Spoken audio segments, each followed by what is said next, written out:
He thought he was putting a nobody in her place, but he had no idea he had just handed the kitchen to its true master. The dining room of Brooks and Alder gleamed under warm amber lights, polished marble floors reflecting crystal glasses and tailored suits, the kind of place where a single entree cost more than most people's weekly groceries.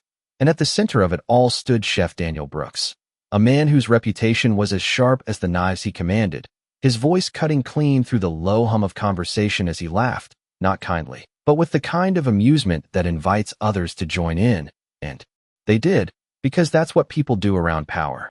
"You sure you're in the right place, ma'am?" he said, looking Emily Carter up and down, her plain cardigan, her quiet posture, her hands folded like she was trying not to take up space, and the room responded with soft chuckles, subtle but unmistakable, the kind that lands heavier than open mockery. Emily didn't answer right away, her eyes steady, not defiant, not afraid, just present, as if she were observing something no one else could see. Daniel smirked, stepping closer, sensing an easy win, the kind of moment that reinforces hierarchy, that reminds everyone who belongs and who doesn't. "Tell you what," he continued, louder now, drawing more attention, a few diners turning fully in their seats, phones already half raised. "Why don't we have a little fun tonight?" A pause, deliberate, theatrical. "Let's see if you can cook." A ripple moved through the room, curiosity sharpening into anticipation, because humiliation, when dressed as entertainment, is hard for a crowd to resist. Emily blinked once, slow, as if measuring the weight of the moment, and for a second, just a second, something shifted in the air, too subtle for most to notice, but enough to make the nearest server straighten slightly. "I wouldn't want to trouble your kitchen," she said softly, her voice calm, almost gentle, which only seemed to amuse Daniel more. "Oh, it's no trouble," he replied, already gesturing toward the gleaming open kitchen beyond the dining room, stainless steel surfaces catching the light, burners flickering like a stage set. "In fact, I insist." The word lingered, not a request, but a command wrapped in charm. A few claps broke out, light, expectant, the kind that pressures. Compliance. Emily glanced toward the kitchen, then back at Daniel, and gave the smallest nod. No protest, no defense, just acceptance. And that, more than anything, made him certain he was in control. As she stepped forward, the room subtly rearranged itself around her, conversations quieting, chairs angling, attention narrowing like a lens focusing on its subject, and Daniel followed with a satisfied smile, unaware that the energy had already begun to tilt, that the stage he believed he owned was about to belong to someone else entirely, and for the first time that night, beneath the polished confidence and practiced authority, something invisible had entered the room, something patient, something precise, something that did not need to announce itself to be felt, and though no one could name it yet, a hush began to gather at the edges, waiting. Daniel did not walk into the kitchen. He entered it like a man stepping onto a stage he had owned for years, his white jacket crisp, his posture relaxed, already playing to the invisible audience gathering behind the glass, while Emily followed a step behind, quiet and unassuming, her shoes barely making a sound against the polished floor, and yet somehow every eye tracked her, as if the room itself had decided she mattered more than she appeared. "All right," Daniel said, clapping once, sharp and commanding, instantly pulling his staff into formation, line cook straightening, a sous chef stepping aside, clearing space at the central station as if preparing for a performance rather than a task. "Let us make this interesting." He turned to Emily, a faint smile still lingering, but now edged with something more calculated. "You will prepare a 3-component dish," he continued, his voice measured, deliberate, making sure every word carried through the open kitchen into the dining room beyond. Pan-seared duck breast, a citrus reduction, and a hand-finished sauce that actually balances. A few of the cooks exchanged glances, subtle but telling, because this was not a casual request. This was a test designed to expose weakness, to create failure in front of an audience that was already leaning forward in their seats. Daniel stepped back, folding his arms. "You have 30 minutes.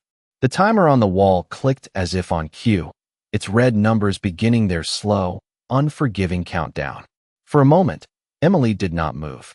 Not hesitation, not confusion, just stillness, the kind that does not belong in a professional kitchen where everything is speed and noise and urgency. And one of the younger cooks let out a quiet breath, almost a laugh, already certain of how this would end. Then Emily reached for an apron. The motion was simple, practiced, tying the knot with a calm precision that did not match the situation. And as she stepped into position, something subtle shifted again, too quiet for most, but enough to make the sous chef watch a little closer. Daniel raised an eyebrow, amused. "Ingredients are there," he said, gesturing toward the neatly arranged proteins and produce. "Everything pristine, everything demanding respect. Try not to waste them." A few soft chuckles echoed from behind the glass. Emily nodded once, then turned toward the station, and what followed did not begin with speed or panic, but with something far more unsettling.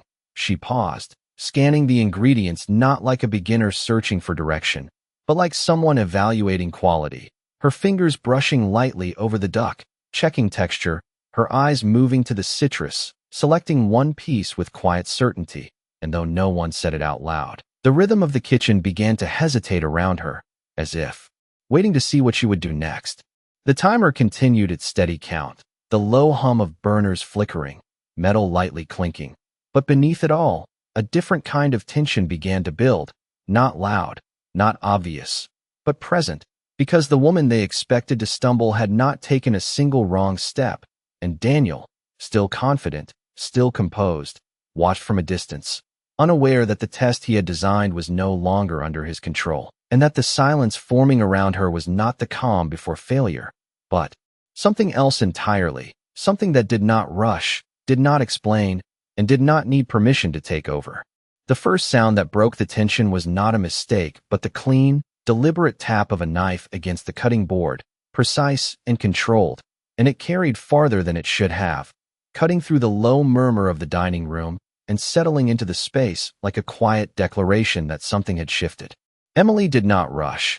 She did not glance at the timer. She did not acknowledge the eyes fixed on her from every angle. Instead, she moved with a steady rhythm that did not belong to someone under pressure, her hand guiding the blade in smooth, even strokes as she scored the duck skin with exact spacing, each line measured, each angle consistent, and the sous chef, who had been watching with folded arms, slowly straightened, his expression changing from mild curiosity to something closer to focus.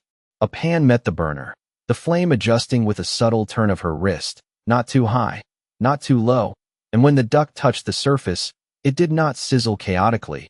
It sang, a controlled, even sound that made one of the line cooks glance up, then pause, because that sound was not common, it was earned.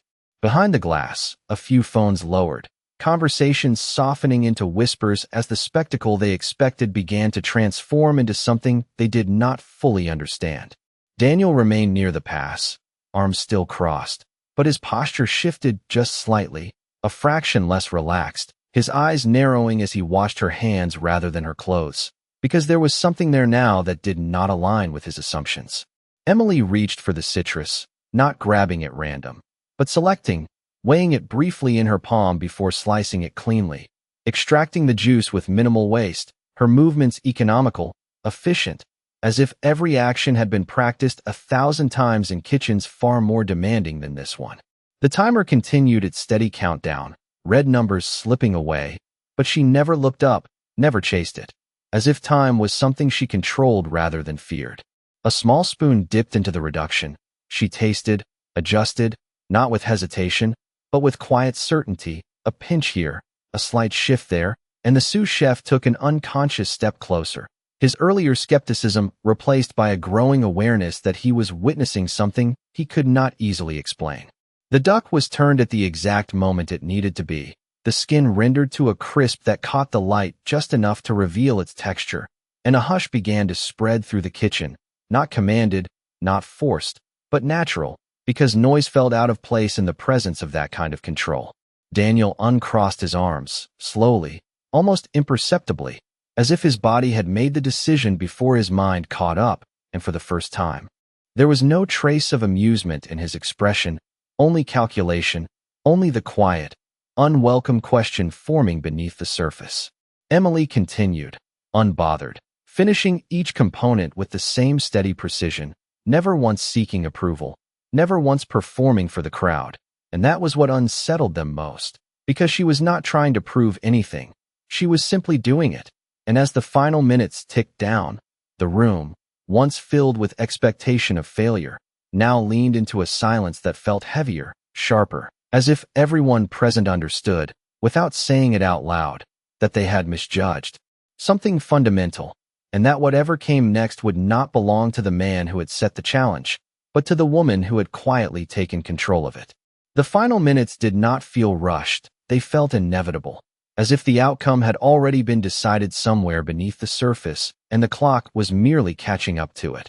And as the red numbers dropped below 5, the kitchen no longer sounded like a place of urgency, but like a space held together by a single, controlled rhythm. The soft hiss of the pan, the quiet glide of a spoon across a plate, the faint clink of porcelain placed with intention rather than haste. Emily moved into the final stage without announcement, her posture unchanged, her expression calm, and as she began to plate, even those who had doubted her leaned in slightly, drawn by something they could not quite name. The duck was sliced with clean precision, each piece uniform, revealing a perfect gradient that spoke not of luck but of exact timing, and the citrus reduction followed in a controlled pour, not too much, not too little, each drop placed as if it had purpose, and then the final sauce, finished by hand, adjusted in the last second with a subtle motion that only someone deeply familiar with balance would dare attempt under pressure. No one spoke. Not the line cooks, not the servers, not even the guests behind the glass, because the performance they expected to laugh at had transformed into something that demanded attention.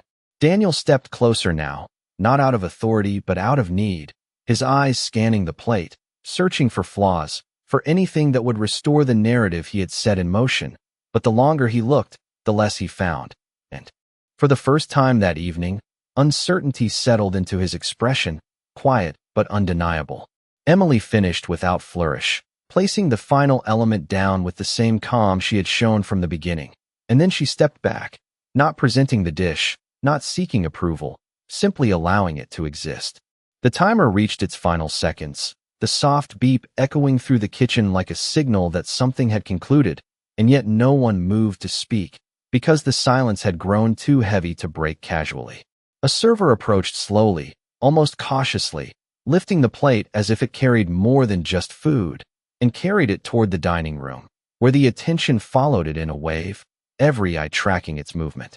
Daniel remained where he was, his hands now resting at his sides, his earlier confidence replaced by a stillness that mirrored the one Emily had carried from the start.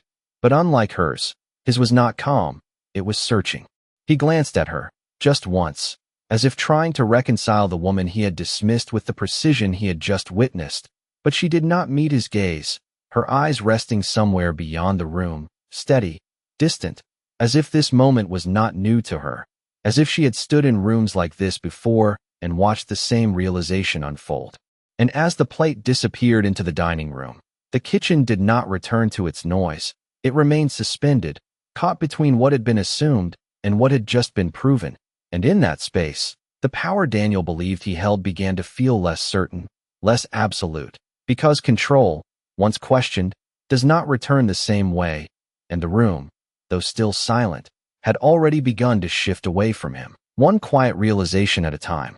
The dining room received the plate with a quiet that felt almost ceremonial, the kind of silence that does not come from instruction but from instinct, as if every person present understood that whatever was about to happen carried more weight than a simple taste. And the server placed it gently before a man seated near the center, a guest who had not spoken much that evening but had watched everything, his posture composed, his attention sharp in a way that did not seek attention but commanded it. He studied the dish without touching it at first, his eyes tracing the composition, the balance, the restraint, and a subtle shift passed across his face.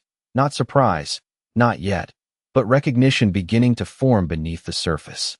Around him, conversations had completely stopped, glasses paused mid-air, forks resting untouched, the entire room leaning into a moment that had quietly taken control of them. Back in the kitchen, Daniel stood still, his gaze fixed through the glass, his confidence no longer projecting outward but folding inward, searching for certainty that no longer arrived on command, and beside him, the sous chef had moved closer to the pass, his attention locked on the guest about to take the first bite. The fork finally lifted, cutting through the duck with ease, the texture yielding exactly as it should, and when the bite was taken, time seemed to stretch, not because anything dramatic happened, but because everything subtle did, the kind of reaction that cannot be faked or rushed. The guest did not speak immediately. He did not look around. He simply paused, and then, slowly, he set the fork down, his eyes narrowing just slightly, as if confirming something he already suspected. A whisper began to ripple through the nearest tables, not loud enough to disrupt the moment, but enough to carry curiosity, to spread the tension further. Then he looked up, not at the plate, not at the server, but directly toward the kitchen, his gaze steady, searching, and when his eyes found Emily, something clicked into place. He leaned back slightly, a faint breath escaping him, and then, almost to himself, but loud enough to be heard, he said, "That balance, that restraint, that is not taught here." The words landed softly, but they carried through the room with undeniable weight, and the sous chef froze, his eyes darting between the guest and Emily, while Daniel's expression tightened, not in anger, but in realization that something was slipping beyond his control. The guest stood slowly, his chair barely making a sound against the floor, and now the room was no longer just watching, it was waiting, because recognition, once spoken aloud, cannot be taken back. He took a step forward, still looking toward the kitchen, and there was a quiet certainty in his voice when he spoke again, clearer this time. "I have tasted this before." The words settled into the air, heavier than before. And in that moment, the room was no longer judging Emily. It was reevaluating everything it thought it knew, and Daniel, standing just feet away from her, felt the shift fully for the first time, not as a possibility, but as a reality, because the narrative he had created was no longer his to control, and the silence that followed was not empty. It was full of something far more dangerous to pride. It was full of recognition beginning to take shape. The words did not echo loudly, but they did not need to, because once spoken, they settled into every corner of the room, reshaping the air itself. And the man took another slow step toward the open kitchen, his gaze never leaving Emily, as if confirming what his instincts had already decided. "Years ago," he continued, his voice calm, deliberate, carrying the quiet authority of someone who had spent a lifetime around excellence, "there was a chef in Paris who built dishes like this, not to impress, but to reveal something deeper." A murmur moved through the dining room, not confusion anymore, but recognition beginning to form in fragments, pieces of memory connecting in real time. Back in the kitchen, the sous chef's eyes widened slightly, his earlier curiosity now sharpened into something closer to disbelief, and he glanced at Daniel, expecting a reaction, a correction, something that would restore the order they understood, but Daniel did not speak, his silence heavier than anything he could have said. The guest stopped just short of the pass, his attention unwavering, and then, with quiet certainty, he said, "She disappeared." The words hung there, unfinished, inviting the room to complete the thought, and a few voices, hesitant at first, began to whisper names, not loudly, not confidently, but enough to signal that something larger was unfolding. Emily remained still, her hands resting lightly at her sides, her expression unchanged, not confirming, not denying, as if this moment did not belong to her alone, but to those who were finally beginning to see. Daniel took a step forward, his movement slower than before, measured, as if approaching something fragile, his eyes fixed on her now, searching for any sign that this could be dismissed, that this could be explained away, but the composure she carried offered him nothing to hold on to. "That is not possible," he said quietly, more to himself than to anyone else. The certainty he once projected now reduced to a question he could not answer. The guest's gaze shifted briefly to Daniel, not confrontational, but firm, and there was a subtle weight in his next words. "It is not possible," he agreed, "unless you have just asked the wrong person to prove herself." The statement did not accuse, it did not raise its voice, but it landed with precision, and the room felt it, the shift from speculation to realization, from doubt to clarity. One of the diners near the front leaned forward, speaking just loud enough to carry. Emily Carter. The name, once ordinary, now moved through the room with a different meaning, picked up, repeated, confirmed, until it no longer sounded like a guess, but a recognition that had finally surfaced. Daniel's posture tightened, his shoulders no longer relaxed, his presence no longer filling the space the way it had before, because the narrative had fully turned, and he was no longer the one defining it. Emily finally lifted her gaze, not dramatically, not to claim attention, but simply to meet the moment as it had arrived, her eyes steady, unshaken, and in that quiet exchange, the last uncertainty dissolved. No announcement was needed, no declaration required, because the truth had already been understood by everyone in the room, and the silence that followed was no longer tense. It was absolute, the kind that comes when something undeniable has taken its place, leaving no room for argument, no space for denial, only the quiet, unmistakable presence of truth revealing itself at last. The silence did not break all at once. It unraveled slowly, like a truth too heavy to be dismissed, and as the names settled into every corner of the room, the shift became undeniable, no longer a question, no longer a possibility, but a reality that stood quietly in front of them. Daniel did not move immediately, his body still, his expression caught between disbelief and recognition, because the woman he had dismissed just minutes ago now stood in a completely different light, and the distance between those two versions of her was not measured in steps, but in understanding. Around them, the staff began to adjust, not with words, but with posture, shoulders straightening, eyes sharpening, the subtle but unmistakable change that happens when respect replaces assumption. The sous chef, who had once watched with skepticism, now looked at Emily with something closer to awe, replaying every movement he had just witnessed, every precise decision that now made perfect sense. The guest near the pass remained steady, his gaze unwavering, as if confirming that what he had recognized was not a coincidence, but a certainty earned through experience, and when he spoke again, his voice carried a quiet finality. "You do not forget that kind of discipline," he said, not to challenge, not to question, but to affirm what had already been proven. Daniel exhaled slowly, the sound barely audible, but it marked a shift, a surrender not of position, but of assumption, and for the first time, he looked at Emily not as someone beneath him, but as someone he did not fully understand. "Why did you not say anything?" he asked, his voice lower now, stripped of performance, carrying a question that felt more personal than professional. Emily met his gaze calmly, her expression unchanged, her presence steady in a way that did not demand recognition, and when she spoke, her voice was soft, but it carried through the room with clarity. "You did not ask," she said simply. The words landed with more force than any confrontation could have delivered, because they exposed something deeper than arrogance.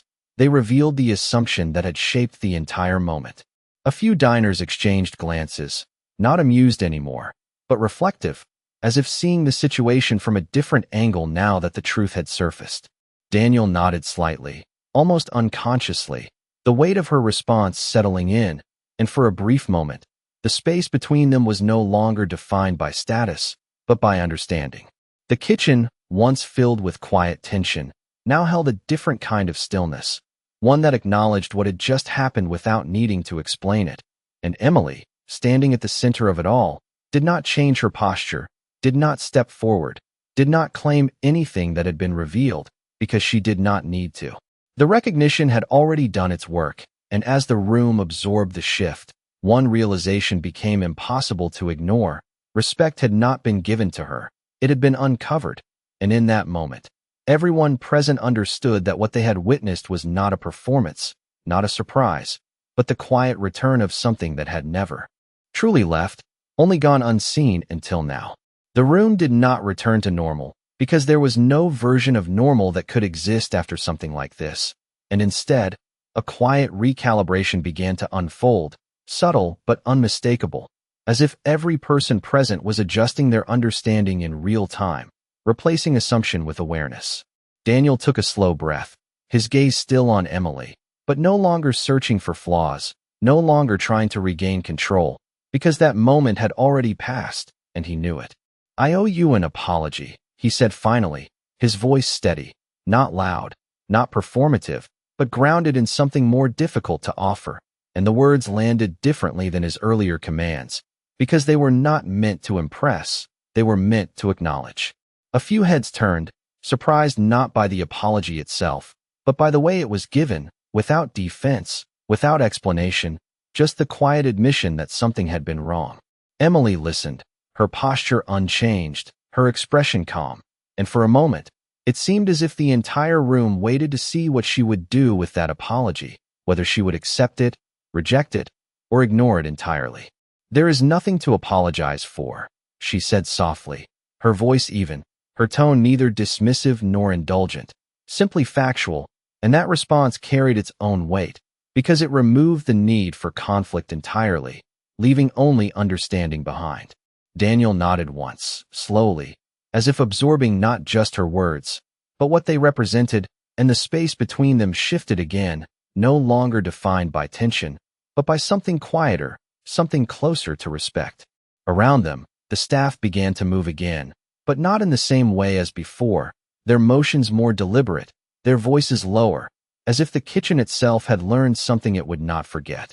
The sous chef stepped forward slightly, his eyes still on Emily, and though he did not speak, the question was clear in his expression, not about who she was, but about how someone like her could stand in front of them without needing to prove anything at all.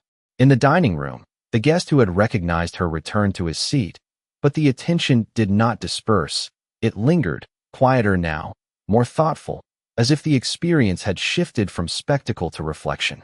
Emily untied the apron with the same calm precision she had shown throughout, folding it neatly before placing it back where she had found it, her actions unhurried, unremarkable on the surface, and yet every movement seemed to carry meaning now, because the room had learned to watch differently. She turned toward the exit without announcement, without seeking acknowledgement, and for a moment, no one stopped her, not because they did not care, but because they understood that stopping her would diminish the very thing they had just witnessed. Daniel stepped aside, not instructed, not required, but instinctively, creating space where earlier he had taken it, and as she passed, he lowered his gaze slightly, not in defeat, but in recognition of something greater than his authority.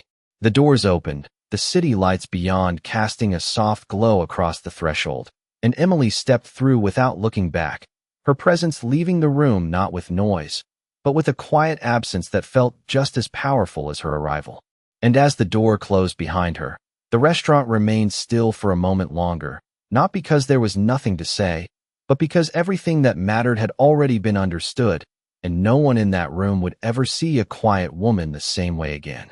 The door had already closed, but the impact of her presence did not leave with her. It remained, settled into the walls, into the quiet space between conversations, into the way every person in that room now carried themselves just a little differently, as if something invisible had been rearranged. For a long moment, no one spoke, not because they did not have words, but because none of them felt sufficient, and the restaurant, once filled with confident noise and easy judgment, now held a silence that felt earned. Daniel stood where he had stepped aside, his gaze lingering on the door as if expecting it to open again, as if part of him was still trying to understand how quickly everything had changed, and when he finally turned back toward the kitchen, it was not with authority, but with awareness. The staff avoided rushing back into their routines, their movements slower, more intentional, as if each action now carried a weight it had not held before, and the sous chef quietly adjusted a station that did not need adjusting, not out of necessity, but out of reflection, replaying the precision he had witnessed, the discipline that had not demanded attention but had commanded it anyway. In the dining room, conversations returned, but not in the same tone, no laughter at someone else's expense, no easy assumptions, only a quieter exchange, as if everyone had agreed, without saying it aloud, to be more careful with what they believed they understood. The guest who had recognized her sat back down, finishing the dish slowly, thoughtfully, not as a critic, but as someone honoring something rare, and when he set his fork down for the final time, there was no need for a verdict, because the experience had already spoken for itself. Daniel walked toward the pass, his steps measured, and for the first time that night, he looked at the kitchen not as something he controlled, but as something he was still learning to deserve, and his voice, when it came, was quieter than it had ever been. "Back to work," he said, but it was not a command. It was a reset, and the team responded, not out of habit, but out of respect for the moment that had just passed. Hours later, when the last guests had left and the lights dimmed slightly, the restaurant felt different, not in appearance, but in presence, as if it had been reminded of something it had nearly forgotten. Outside, the city moved as it always did, unaware of what had unfolded inside those walls, unaware that a quiet woman had walked in, been underestimated, and left without needing to prove anything beyond what she chose to show. And somewhere beyond the glow of that restaurant, Emily continued on her way, unchanged by the recognition, untouched by the doubt that had preceded it, because she had never needed the room to believe in her for her to be who she was. And inside, those who had witnessed it carried something forward, not a story to repeat, but a lesson that would return in quiet moments, in quick judgments, in passing assumptions, reminding them that dignity does not announce itself, it reveals itself, and when it does, it leaves no room for anything but respect. And that night, in a room that once mistook simplicity for weakness, the truth had been seen clearly, and it did not need to be spoken again.